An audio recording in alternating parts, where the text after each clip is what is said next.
சிறகடிக்க ஆசை என்ற எபிசோட்ல என்ன நடக்கலாம் அப்படிங்கிறத பத்தி பார்க்கலாம். இன்னைக்கான எபிசோட் இன்ட்ரெஸ்டிங்கான எமோஷனல் எபிசோட் அப்படின்னு சொல்லலாம். முத்து மீனாவும் நல்லபடியா மறுபடியும் ஒன்று சேர்ந்துட்டாங்க. டைரக்டர் நம்ம கஷ்டத்தெல்லாம் புரிஞ்சுக்கிட்டு சீக்கிரமாவே முத்து மீனாவை ஒன்று சேர்த்து வச்சுட்டாங்க. கதையை வளவலன்னு கொண்டு போல ஏற்கனவே நம்ம ப்ரொமோல பார்த்த மாதிரி முத்து வீட்டுக்குள்ளார வந்ததுமே சமைச்சு வச்சிருக்கிறதெல்லாம் பார்த்து இது கண்டிப்பா மீனா தான் சமைச்சதுன்னு சொல்லி மீனான்னு சத்தம் போட ஆரம்பிச்சிட்டாங்க.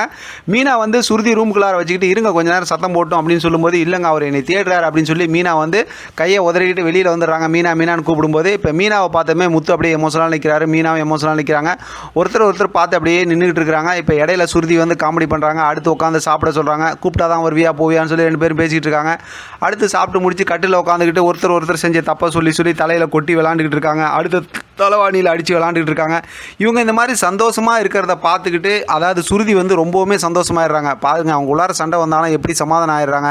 ஒருத்தர் மன்னிப்பு கேட்டுக்கிறாங்க. எப்படி அவங்களோட விஷயத்தை விட்டு கொடுத்து வந்து பேசுகிறாங்க. மீனா அவங்க வந்து ஈகோவை பார்க்கல, அவங்க வீட்டுக்கார்ட்ட வந்து செஞ்ச தப்புக்கு மன்னிப்பு கேட்குறாங்க அப்படிங்கிற மாதிரி விஷயத்தெல்லாம் பார்த்துக்கிட்டு இருக்காங்க. முத்துவும் சரி போ அப்படிங்கிற மாதிரி மன்னிச்சு தான், ஏன்னா மீனா அவரால் பிரிஞ்சிருக்க முடியல என்ன தான் தப்பு பண்ணினாலும் அப்படிங்கிற மாதிரி இது பண்ணிவிட்டு அப்படியே ரெண்டு பேரும் பாசமாக பேசிக்கிறாங்க. சூப்பரான மூமெண்ட்டாக இருக்குது. இதை பார்க்குற சுருதிக்கு ஆசை என்னன்னா போய் ரவிக்கிட்டையும் இதே மாதிரி சண்டை போட்டு விளாடணும்னு போய் பார்த்தா ரவி தூங்கிட்டு இருக்காரு. அவரை மறுபடியும் எழுப்பி அப்படி இப்படின்னு சொல்லி சண்டை போட்டு விளாண்டுட்டு இருக்காங்க. இந்த விஷயத்தையும் பேசுகிறாங்க.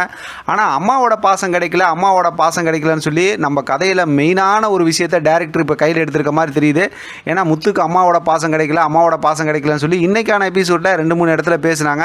அடுத்து காலையில் கிச்சனில் மீனா சமைச்சிக்கிட்டு இருக்காங்க. சீதா ஃபோன் பண்ணுறாங்க அருண் வீட்டிலேருந்து, இங்கெல்லாம் நல்லாயிருக்கும் சந்தோஷமாக இருக்கும், மாப்பிள்ளை வீட்டு விருந்து ஏற்பாடு பண்ணியிருக்கோம், எல்லோரும் நீங்கள் மாமாலாம் வரணும் அப்படிங்கிற மாதிரி கூப்பிட்றாங்க. அடுத்து முத்து கிச்சனுக்கு வராரு. அவங்கள்ட்ட இந்த விஷயம்லாம் பேச ஆரம்பிக்கிறாங்க. முதல்ல கொஞ்சம் கோபமாக பேசினாலும் அதுக்கப்புறம் நீங்களும் வரணும்னு சொல்கிறாங்க. முத்து வந்து வேணாம், அங்கே வந்து அவர் ஏதாவது ஒன்று சொல்லுவார், அப்போ நம்ம ஏதாவது ஒன்று சொல்லுவோம், அது கஷ்டமாக போய்டும், நீ நல்லபடியாக போயிட்டு வா அப்படிங்கிற மாதிரி சொல்லி மீனாவை மட்டும் அமுச்சு விட்டு எனக்கு சவாரி இருக்குது அப்படிங்கிற மாதிரி கிளம்பிடுறாரு. இப்போ அடுத்த நாள் சீதாவோட வீட்டில் ஃபங்க்ஷன் நடக்குது. அங்கே மீனா போகிறாங்க.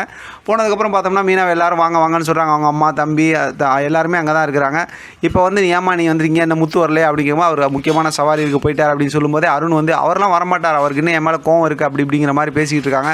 இப்போ அருணோட அம்மா அமைதியார் அருண் அப்படிங்கிற மாதிரி சொல்லிடுறாங்க. இப்போ அம்மா வந்து அவங்க அம்மா மீனாவோட அம்மா கேட்குறாங்க ஏன் மாப்பிள்ளை வரலங்கும் போது இது மாதிரி அவர் வந்து இந்த விஷயத்தெல்லாம் சொல்லிடுறாங்க. அடுத்து உட்கார வச்சு சாப்பிட வைக்கும்போது அருணோட அம்மா மீனாவோட அம்மாவையும் அப்படியே ரொம்ப கவனிக்கிறாங்க. இப்போ பார்த்தோம்னா சீதா வந்து அவங்கள வந்து பேசும்போது இப்போ சீதா அருணோட அம்மா 2 பேரும் ரொம்ப பாசமாக இருக்கிறத பார்த்து அங்கே ஃபங்க்ஷனுக்கு வந்தவங்க மாமனார் மருமக மாதிரி இல்லை அம்மா மக மாதிரி இருக்கீங்க அப்படி இப்படிங்கிற மாதிரி எல்லாம் பாசமாக பேசுகிறாங்க. அவங்க 2 பேரும் ரொம்ப சந்தோஷமாக இருக்கிறத பார்த்துமே அருணும் கூட சந்தோஷமாக பேசுகிறாரு. இதெல்லாம் பார்க்குற மீனா அவங்க வீட்டில் அவங்கள அந்த மாதிரி கவனிக்கல விஜயா, அதனால் அப்படியே கவலையாக இருக்கிறாங்க. அதே போல் இந்த பக்கத்து பார்த்தோம்னா அவங்க அம்மாவும் அப்படியே கலங்கி பார்க்குறாங்க. சூப்பரான ஒரு மூமெண்ட்டாக இருக்குது. அதோட இன்றைக்கான எபிசோட் முடிச்சிருக்காங்க. இதை பற்றி உங்களோட கருத்து கமெண்ட் பாக்ஸ் தெரியப்படுத்துங்க. தொடர்ந்து ஆதரவு கொடுங்க. தேங்க்யூ ஃப்ரெண்ட், தேங்க்ஸ் ஃபார் வாட்சிங்.